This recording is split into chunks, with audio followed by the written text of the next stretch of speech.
Hey, what's happening, everybody? Just wanted to go over some thoughts on this home trade that I've been in since last week. First off, a huge shout out to Mr. Zack Morris on Twitter. Boy, the dude has just got an incredible knack for finding stuff, and what he's finding really matches up with my trade plan as well. And that's something I think that any real good trader out there is going to recommend to anybody, that don't just follow somebody blindly, but just find somebody that's got a style that's similar to yours that you can apply your own trades to, and or your own trading strategy to, and really come up with a good plan for yourself, rather than just throwing some money in the ring and hoping for the best. But my goal for this video is to show my thought process on this. We're also looking at how I got involved, what I was looking for specifically. I did pocket about $40,000 in profit today. I've got about 8,800 shares still on the table. My initial investment was about, I want to say it was about 172,000. But when I get involved in a trade, I know what my buy price is. I know what my sell price is if I'm wrong. I know what my sell price is if I'm right in terms of a price target. I was going to try to go over that here real quickly with you, see if any of these tips or tricks helps anybody out there.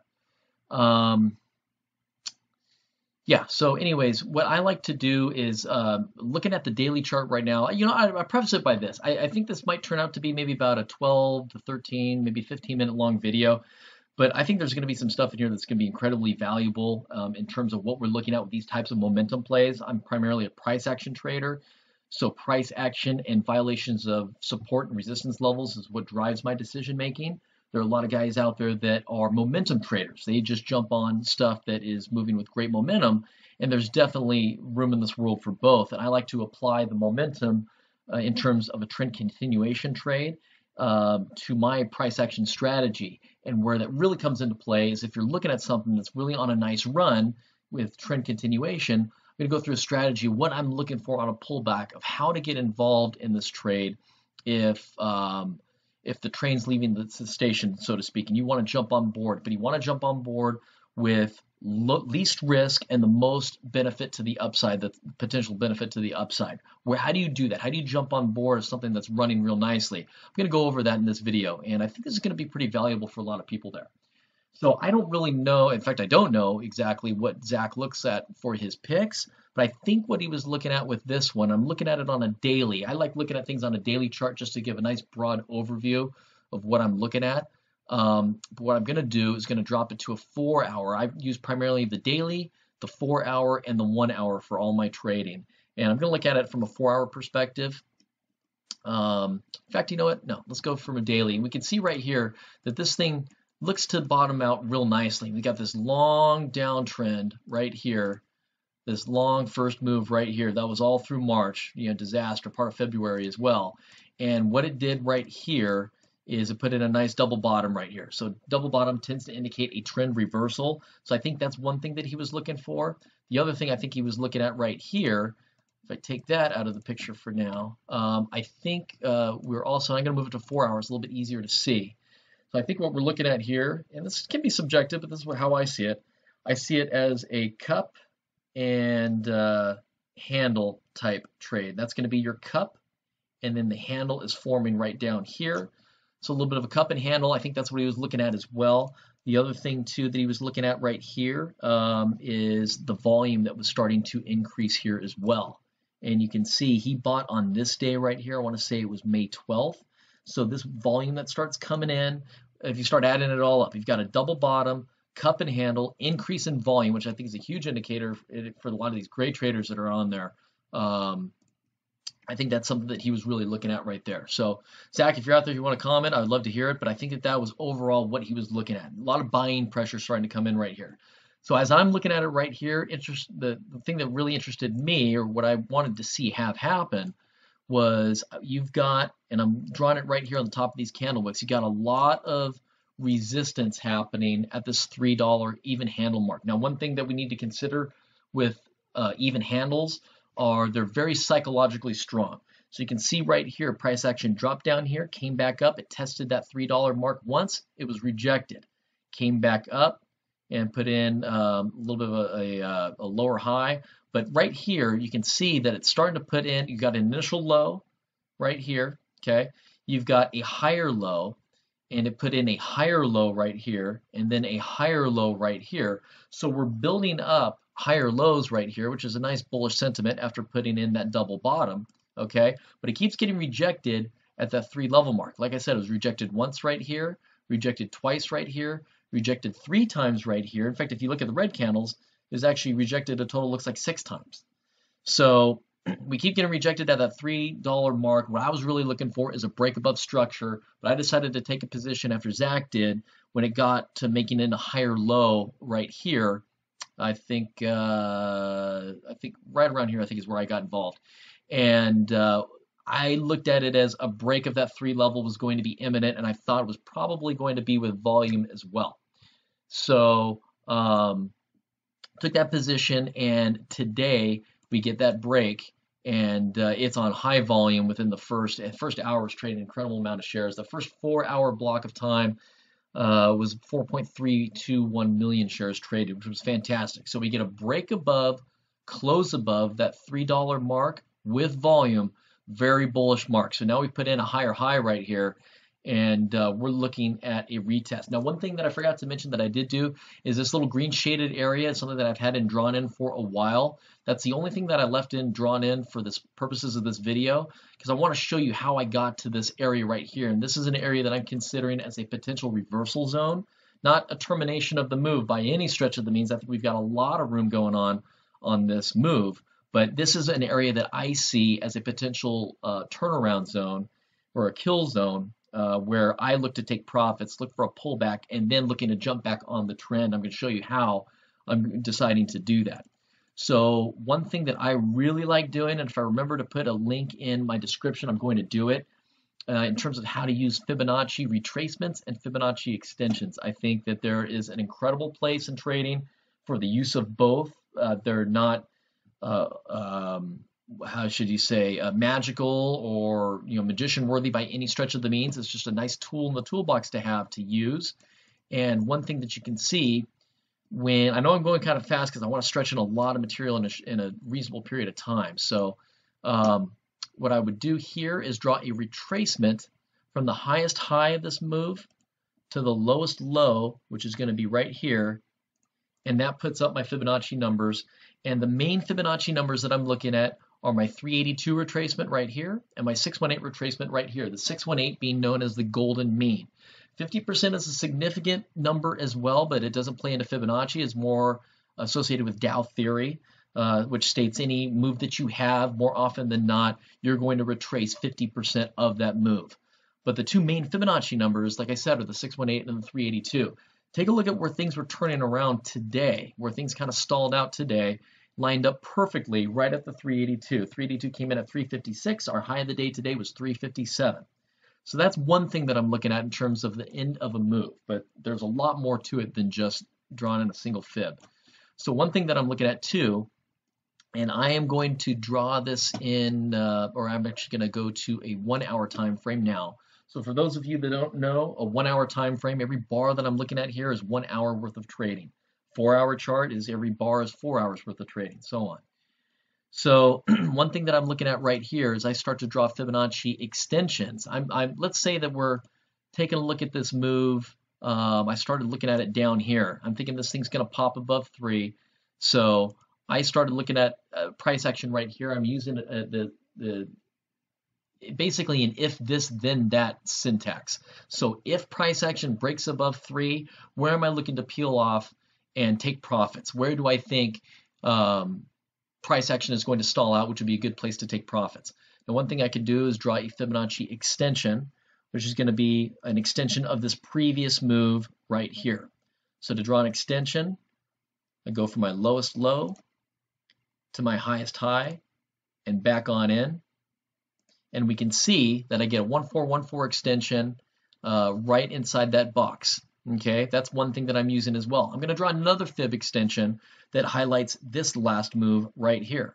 What I'm looking for when I'm drawing these moves, I'm going to go from the lowest low to the highest high and back on in. What I'm looking for when I'm drawing these moves is as I draw multiple measurements in there, I'm looking for what's called confluence. So I'm looking for layering of multiple Fibonacci's, layering coming in a specific area. So on that previous one, I got a 1414. Now I've got another 1414 extension that comes in perfectly, almost to the penny, within 1 penny of that 382 of that previous retracement of that last major move. So I've got a 382 and two 1414s all coming in within that one zone right there, which is, to me, is very significant. Let's try drawing in one more, see where it comes in at. Let's draw this previous move right here, lowest low to highest high right here, and back on in, down to 130. And you can see right there, on the low end right there, I get a 127 extension layering in one of my other 127 extensions right down here. Actually, you know what? That's the wrong one. I'm looking at this one. 347. That comes in at the lower end of my box as well. So I get all of these fibs that are coming in, the 382 and all these other extensions, all coming in that one area. One other thing that I'm looking at is what's called a harmonic move or a measured move. And the way that I look at that is I draw a measured move from my lowest low to my highest high, and I clone this. I make an exact copy of it, and I cut and I paste it basically to right here. And what was I looking at? You know what? I don't think I drew that one correctly. What was I looking at here? The previous move that I had, oh, you know what I was looking at? Hang on a second. Sorry about that, guys. It was, I think it was this move that I was looking at right here. And I think so. Let me see here. No, it was this one. Had to be in this one. Sorry, we've had a lot of price action since I recently drew these in. And that's what we're looking at. So then I was looking at that. That's what I was looking at right there. That move right there. So I'm retracing this move right here. All the stuff starts to look the same after a while. Retracing this move right here. Comes down right into that golden mean, that 618. And then I'm considering if we get a break above this 3 level high water mark right here, this is the area where I'm looking for it to terminate. And that measured move came in at 345. And I've got a lot of confluence, like we talked about, with all these Fibonacci extensions and that one retracement all coming in that area. So that's how I draw out my box. I'm thinking that it's reasonable to presume at this point in time, right around here, that we're going to get some fading of price action, look for a pullback. So one other thing that I look at too, I'm going to pull up my RSI, is I have my RSI set to 80-20. Most of them default to 70-30, but I have mine set to 80-20 as well as a 7 period instead of a 14 period. The reason being is that I look at things on a lower time frame and I want the RSI to react faster, so I change it from a 7 period to or from a 14 period to a 7 period. And right here I can see that we're coming in as overbought. I can take it a step further and I can say, if I look at the peak right here, that peak right there closed at 349, and I can take a look at this lower peak right now, and that lower peak closed at 353. So what I consider that is what's called bearish divergence on the RSI, a little bit of a downhill slope right there. That leads me to believe also too that we're starting to lose steam in the movement, and a pullback is likely to have happen as well. The other thing that I'm looking at too for a pullback is I've got a little bit of a rising channel right here. Might be a little bit tough to see. I'm going to fatten it up, but you can see if I draw this in, I've got this channel that's kind of doing one of these things right here. Okay, those will typically break to the downside when it's rising like that. It's not an ascending wedge or a flag or anything like that. By definition, it might even be a little bit easier to see on the 15. It's more of a rising wedge or a rising channel, and those, like I mentioned, typically will go to the downside. So I got all that stuff indicating that it's a decent area to look to take profits. Like I said, I didn't take everything off the table. I left about 8,800 shares on the table just in case we look at some trend continuation to the upside with it. But this was a reasonable place for me to look to secure profits. So now, like I said, if price action continues to go north, well, I'm still in the trade. I'm still going to make money. If price action turns south, then I'm looking to jump on the trade. So the way that I'm doing that, I'm looking at a beautiful close to the upside on the 4 hour right here, right above the 3 or the $3 mark. Now I'm looking for things to stall out and look to pull back. And this is what I'm looking for. I'm looking for a higher high, higher close candle. So I'm looking for a nice red candle to come in to the downside right here. And what I'm looking to have happen, see if I can pull it up right here just for description purposes. This is an overall idea of what I'm looking for. I'm looking for a pullback to start, something like this, and that's a close candle, that's a low close. That's now my lowest close candle. So I'm looking for a candle. Let's say this is my last candle. I'm looking for that next candle to come in that's going to close higher than the highest high of my lowest close candle. It's a mouthful. I'll say it one more time. Going to look for the next candle that comes in to put in a higher close than the lowest close candle. In other words, I'm looking for this green candle. If it had closed up here, right there would signal the end of that move, okay? And what you could also do at that point in time is that defines a stop loss for you. And you can actually look to put in a stop loss below what is now going to be presumed to be your higher low, and looking for price action to continue up north after that, because you put in a higher high, higher close candle. So that would be my buy. You put in that higher high, higher close candle. Let's say that the high here was 279. Let's say this candle closed at 285. Okay, so that would be my buy right at the candle close. My next bar candle would be my buy, whatever the price is at, say 285, 286, 284, whatever it is. But my stop would go right below that low right there, because in theory, I'm looking at a trend continuation play. If I get below that low right there, I'm no longer in trend.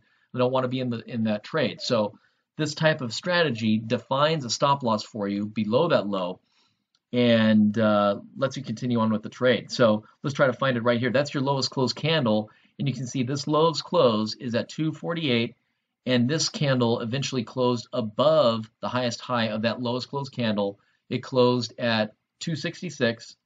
So let's just say that was the last one. So my purchase would be right here at 266, and my stop would go right here at 225, let's just say, okay? And then you would look to continue on with the trade. That's exactly what I'm looking at to have happen here. I'm looking for a pullback to happen, to go down here. I'm looking for that higher high, higher close candle on a 1 hour time frame. As soon as it happens, I'm rebuying all in one shot right there, and I'm putting a stop loss below my lowest low of that lowest swing candle, because I'm looking for this thing to continue making higher highs and higher lows. So that's basically what I'm looking for. I know that's a lot. I try to jam pack it all, about 17 and a half minutes on this video. I know it's a long video, but I think it's very valuable information. We'll see how this all goes, but ultimately the market's going to do what it's going to do. So we don't know, but I think it's reasonable to look for a pullback here. And if it does, which would be awesome, wouldn't be completely outside the realm of possibilities. Let's see where it might pull back to. I'll measure out this last move right here, and you got a 382 coming right in at 309, right at that what used to be resistance, right around that $3 mark. Same with the 50%, as well as the 618. I think if it does end up pulling back, you're probably looking at a pullback to somewhere around that area, anywhere from 280 to maybe about 310. And if it does pull back into that area, that's beautiful. It's still a very bullish setup. I'm just looking for that higher high, higher close candle, going in on that, and putting my stop loss below that lowest low swing. So anyways, thanks for listening. Best of luck trading out there. Zach and the entire Atlas crew, Hugh Haney, Gary, all those guys, man, I mean, just entirely bang up job out there, and really following all your picks closely. And best of luck out there. Thanks for all the help, and hopefully this helps somebody out there too. Thanks.